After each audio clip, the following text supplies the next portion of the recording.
Hello everyone, myself Silpi Maitra, Assistant Professor of English in Falakata College, Alipurduar under North Bengal University.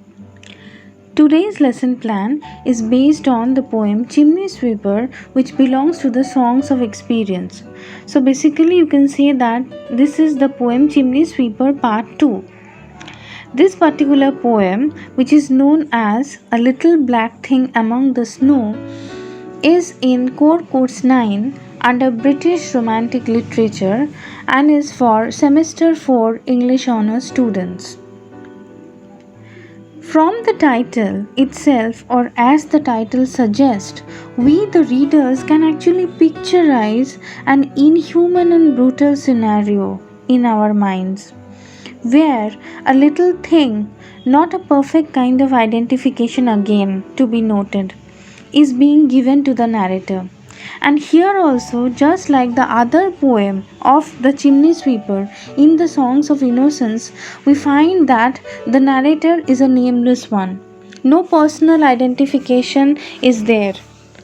So with the absence of this kind of personal identification, again the concept of valuelessness comes in the minds of the readers, and we wonder whether they have or they don't have any value or purpose in their lives, because they are not even identified by any human aspect, but they are a simple thing,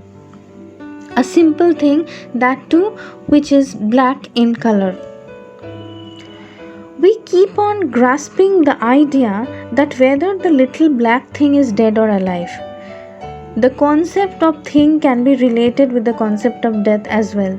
So this question cannot be helped, which comes up in our mind, that this thing is dead or alive. If we the readers look through the phase carefully, then we come across two dual imageries. That is an unnatural symbol where a human subject is compared with a thing. So this phrase becomes very important, and just like the title of the poem where it is said, a little black thing among the snow. Thing is more like a secondary subject. The color black suggests either his skin color, or probably he is covered with black suit or is placed in a black coffin. The color black is significant because it symbolically is related with death, or the final elimination from the blissful existence of life. And here again the question comes up, does the young narrator have any life to live? Did he live a life on a proper term? And the readers keep on wondering. This little black thing is personified as a kind of object, not a kind of human subject, and is heard crying, weep, weep, in notes of woe, despair, endless sorrow, because he has been put in a miserable place. The concept of creators are read from an ironical lens, as having the poor thing or their creation behind. It is not only having, but also the creators have left the poor thing behind. They went ahead to the church to offer their prayers. So this is a very ironical concept, because we see the utter neglect of the parents, who are the ultimate creators, who leave the poor thing behind, who leave. So the utter sense of desolation becomes a compelling theme in this entire poem. The parents or the creators do not suffer from even an ounce of guilt for abandoning their creation, or the child, or the nameless narrator that we have been speaking for quite some time. We the readers can feel that their reckless behavior is no less than a crime. We can say that it is a heinous crime, in fact, of leaving the child in a most dejected manner. We can also assume that the child's death has been caused by their very reckless behavior and actions, because it is their inhuman behavior that has formed their actions in a very spontaneous and deadly manner. The question that surfaces is, how can the Creator be so insensitive and cruel when they should be the epitome of mercy, love, and affection? It also highlights on the ironical role played by the parents who sold off young boys to clean the chimneys, and most of them died by falling down from the chimneys, apart from the lung diseases that were caused by the soot and carbon. Most of them have to deal with the hazardous forms of working conditions and died, as I told you, because of the horrible diseases caused by the soot, and which often damage their lungs and the entire respiratory system. It made them difficult to breathe. With each passing day, they neared eventually to their death. Poverty was one of the reasons behind selling young boys, as their parents could not afford to provide food for them. The 18th and the 19th century England saw a vicious picture of this child labor and the chimney sweeping business. It also faced this horrific reality where several young boys died because of this chimney sweeping business. The young narrator explains his present predicament by stating that since he looked happy and emancipated all the time, his parents mistook his smiles and could not fathom his deep-seated sorrow. Behind the mask of happiness, they chose to ignore his pangs of agony. And with this, the readers again question, wasn't it deliberate on the part of the parents to overlook the sadness that were visible in his happiness? They witnessed his false notion of happiness and assumed that he was full of joy upon the heath.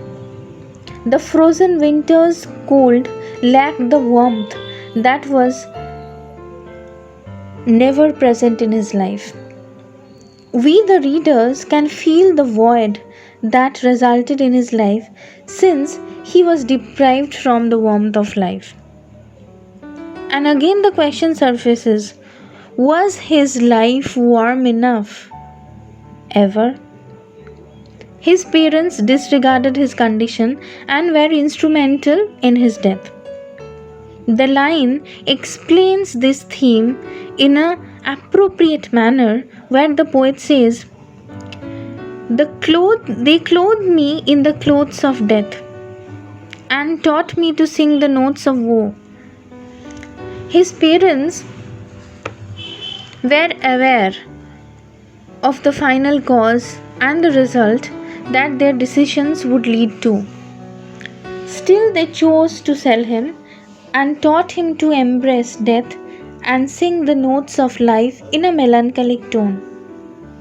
Astonishingly, the parents do not suffer from any guilty conscience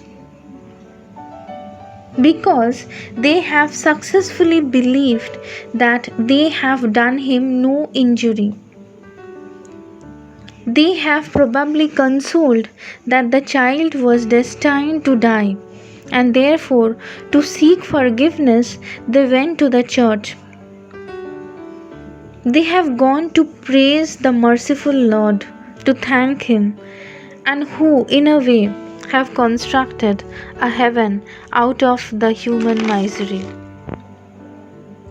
Here again, the light is on the hypocrisy of the church and also on the religion, and it has been brilliantly presented and portrayed in a perfect manner. And the entire analysis or the critical appreciation of the poem becomes clear to the readers. Probably, it is also hinted and insinuated that God, who is the father figure, has chosen to close his eyes against all the evils of the world.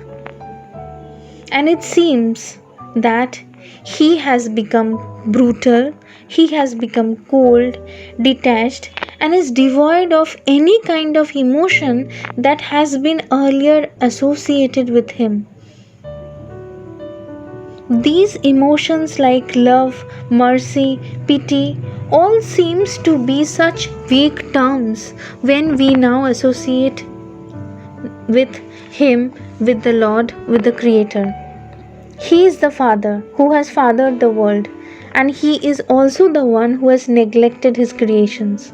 So, therefore, the greatest irony is how the Creator has overlooked His creations and has caused them misery and has overlooked their pain.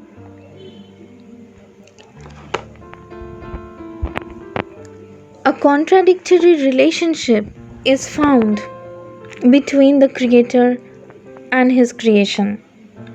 As a poet, I would say that William Blake, who is also a pre-romantic, but this particular poem is devoid of any happy picture or any kind of romantic illusions that we the readers expect. He has, in a painstaking manner, in most of his poems that belong to this songs of innocence and songs of experience, have tried to analyze this major theme, that is, the differences or the opposition that has been created or were always present between the Creator and the creation. Hello students, I hope you like my short lesson plan, and I would definitely love to get some feedback if it is possible. You can always reach out to me in Facebook and also in Instagram. I would love to get back to you if there are certain queries about the lesson plans that I have offered, and don't hesitate to come up to me for any kind of suggestions if at all it is needed. I hope this lesson plan is helpful to you. Thank you so much for your patient hearing.